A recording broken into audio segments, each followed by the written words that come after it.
I know Kung Fu. Show me. Bienvenue dans le podcast Language Booster, l'émission qui combine les techniques des plus grands polyglottes, la psychologie de la performance, les dernières découvertes des neurosciences et les outils numériques, tout cela dans un but unique, vous permettre de passer au niveau supérieur dans votre maîtrise des langues. Bonjour et bienvenue dans ce deuxième épisode du podcast Language Booster. Alors aujourd'hui, nous allons faire un détour du côté du film Matrix et voir ensemble en quoi ce film éclaire un des problèmes majeurs de l'approche classique d'apprentissage des langues, un problème que j'ai mis du temps à identifier clairement, un des problèmes qui explique pourquoi on peut avoir eu tant d'heures de cours à l'école ou dans des organismes de formation spécialisés et avoir malgré tout les plus grandes difficultés avec une langue étrangère.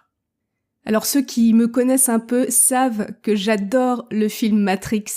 C'est un de mes films cultes, si ce n'est mon film culte, pas seulement parce qu'il fait vibrer ma corde sensible de geek, pas seulement non plus, comme le disent les mauvaises langues, parce qu'il avait pour héros un des plus beaux gosses d'Hollywood de l'époque, qui a plutôt bien avancé en âge d'ailleurs by the way, mais parce qu'au-delà de l'emballage cyberpunk qui déroute ou en rebute certains, je le sais, je trouve que c'est une métaphore extraordinaire du monde dans lequel on vit aujourd'hui. Revoyez le film, débarrassez-le de son emballage techno-geek et réfléchissez profondément à la vie que vous menez dans la société et le monde de l'entreprise d'aujourd'hui. Je n'en dirai pas plus, je vous laisse voir ou revoir le film et y réfléchir un peu. Et dans tous les cas, ce film est pour moi une référence et une source d'inspiration sans fin. Et parmi toutes les scènes cultes de ce film culte, il y en a une qu'on ne peut véritablement pas oublier. D'ailleurs, si vous êtes fan comme moi, vous avez immédiatement reconnu le passage que j'ai intégré au générique de ce podcast. I know Kung Fu. Show me.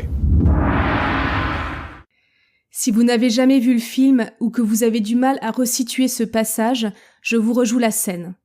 Neo a pris la pilule rouge, et non la bleue. Cette pilule rouge qui lui permet de quitter la matrice. La matrice, c'est ce monde virtuel dans lequel les êtres humains sont gardés sous contrôle, endormis, inconscients de leur sort, asservis par un système auquel ils sont connectés physiquement, qui les vampirise et se nourrit de leur énergie. En prenant cette pilule, Neo redevient ainsi un homme libre, avec tous les dangers, les difficultés, les responsabilités qui vont avec, mais aussi avec de nouvelles possibilités et de nouveaux pouvoirs. Comme celui d'influencer la matrice et d'en réécrire le code, mais aussi d'y développer des capacités exceptionnelles. Dans la scène, on vient de télécharger dans le cerveau de Neo des quantités monstrueuses de contenu. Un contenu qui lui donne des capacités hors du commun dans différents arts martiaux, dont le kung-fu. I know Kung Fu. Show me. Cette scène, elle en a fait rêver plus d'un. Moi la première, au-delà de l'aspect strictement rebutant qui ne m'intéresse pas du tout, d'avoir un câble qui arriverait direct dans mon cerveau. Mais imaginez un peu, un petit téléchargement de données dans le cerveau comme vous le feriez avec votre smartphone, et hop, vous connaissez l'anglais, le chinois, le japonais, le russe, ou toute autre langue que vous avez toujours rêvé d'apprendre. Et ce problème majeur que j'ai mis une éternité à identifier dans le domaine de l'apprentissage des langues, car nous avons été littéralement façonnés par cette approche d'apprentissage à l'école, ce problème, c'est que la plupart des cours, des stages et des programmes de langue qui suivent l'approche classique mettent uniquement l'accent sur le contenu linguistique. Le contenu linguistique, c'est le vocabulaire, l'orthographe, la grammaire, les milliers de conjugaisons et de déclinaisons. On nous bombarde littéralement de contenu. Les cours de langue, les logiciels, les applications smartphone, tous ces moyens d'apprendre une langue qui nous sont proposés aujourd'hui nous balancent des tonnes de contenu. Ils sont comme toutes ces cassettes bourrées à craquer de données qu'il faut télécharger dans le cerveau de Neo. Sauf que dans la vraie vie, on nous donne les cassettes, on nous balance les données, mais on ne nous donne pas la procédure de téléchargement pour mettre tout ça dans notre cerveau. On ne nous dit pas comment apprendre, mémoriser, intégrer et restituer toute cette matière dont on nous bombarde. On ne nous dit pas comment faire pour créer les connexions neuronales qu'il faut dans ce cerveau unique qui est le nôtre et qui ne ressemble au cerveau de personne d'autre. Si on regarde un cours de langue classique, ça ressemble un petit peu à ça. L'objectif est de nous faire ingurgiter des tonnes de vocabulaire et des milliers de règles de grammaire. Typiquement, On espère y arriver en nous exposant à un maximum de dialogues et de textes, illustrant des situations différentes de la vie quotidienne, toujours un petit peu les mêmes quelles que soient les langues et souvent ennuyeux à mourir. On nous soumet à des dizaines et des dizaines de batteries de tests écrits et d'exercices d'écriture. Et puis bien sûr, on essaye aussi de nous faire parler un peu, mais souvent à la marge, car le temps consacré à chacun est limité du fait du temps de la classe et de la taille du groupe. Le temps de la classe est un temps où nous sommes littéralement bombardés de contenu linguistique. Listes sans fin de vocabulaire, règles de grammaire, textes, audio, exercices. Mais personne ne nous apprend à apprendre. Personne ne nous apprend à importer tout ça dans notre cerveau. Comment faire pour stocker toutes ces nouvelles informations de façon optimale, dans la durée, et pour qu'elles soient facilement accessibles et opérationnelles quand on en a besoin. Et c'est vrai que pendant très longtemps, la seule occasion d'être confronté à une langue étrangère, si on n'y était pas naturellement exposé dans sa vie de tous les jours, c'était le cours de langue. La seule façon d'accéder à du contenu en langue étrangère, d'apprendre la grammaire, la conjugaison et le vocabulaire, c'était de piocher dans les livres scolaires. Être exposé à du contenu linguistique pendant le temps de la classe, c'était déjà énorme. Mais aujourd'hui, au XXIe siècle, la situation elle a complètement changé. L'accès au contenu en langue étrangère n'est absolument plus un problème.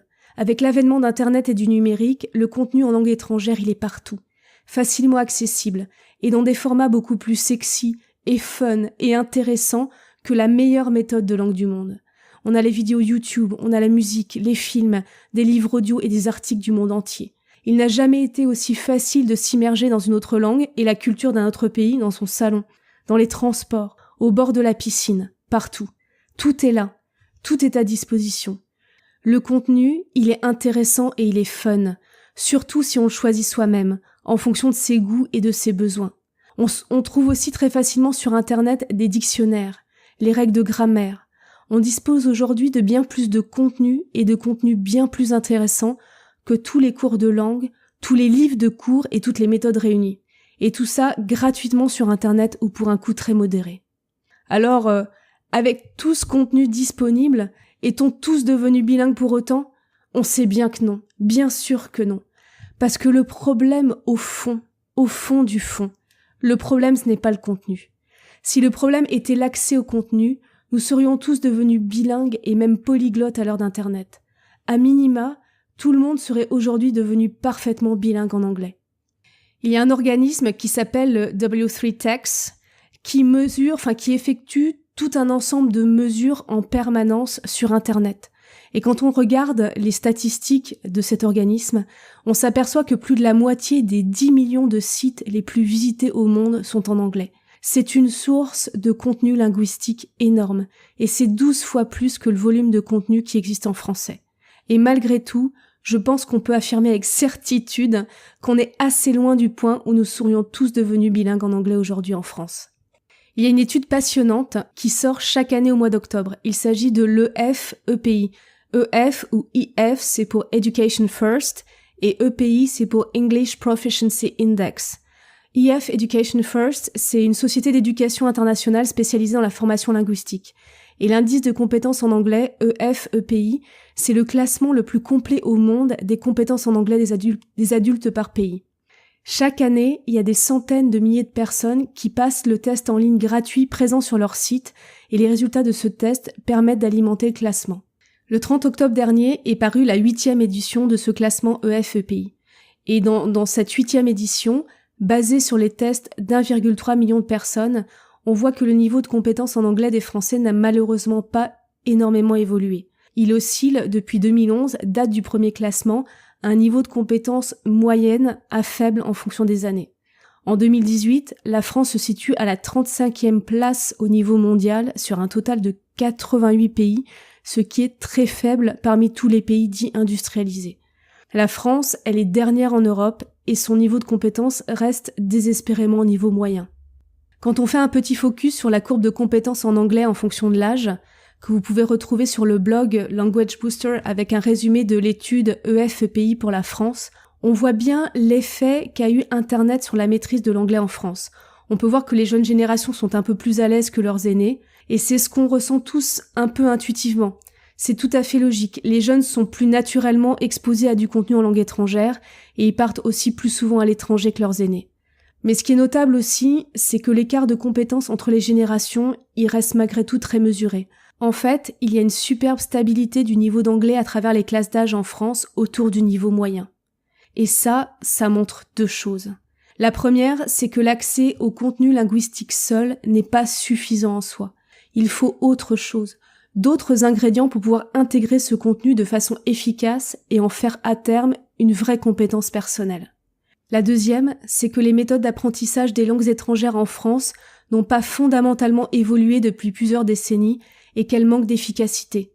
Pas parce qu'elles sont mauvaises en soi, il n'y a absolument aucun mal à être exposé à du contenu linguistique, mais parce qu'elles sont profondément incomplètes.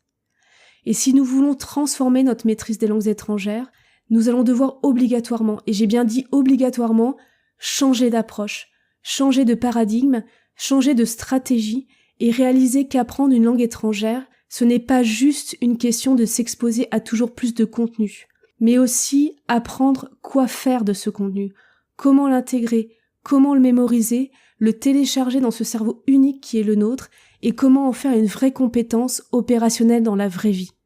Il va nous falloir apprendre à apprendre une langue étrangère de façon plus efficace, plus fun, mais aussi plus durable que ce que nous avons fait à l'école. C'est tout l'objectif de Language Booster. Ce deuxième épisode, il arrive un peu plus tardivement que ce que j'avais prévu, car comme beaucoup de monde, j'ai succombé aux microbes qui sévissent en ce moment. Possiblement d'ailleurs, c'est quelque chose que vous pouvez entendre un petit peu dans ma voix. Ceci dit, cette petite dizaine de jours entre les deux épisodes, elle a été utile, puisque cela a donné le temps au podcast de se propager sur les différentes plateformes. Le podcast, il est donc maintenant disponible sur au moins 8 plateformes majeures de diffusion, dont Apple Podcasts, Google Podcasts, Spotify, SoundCloud, Anchor et d'autres. Donc, quelle que soit votre plateforme préférée, pensez à vous abonner pour ne rien rater. À bientôt dans le prochain épisode.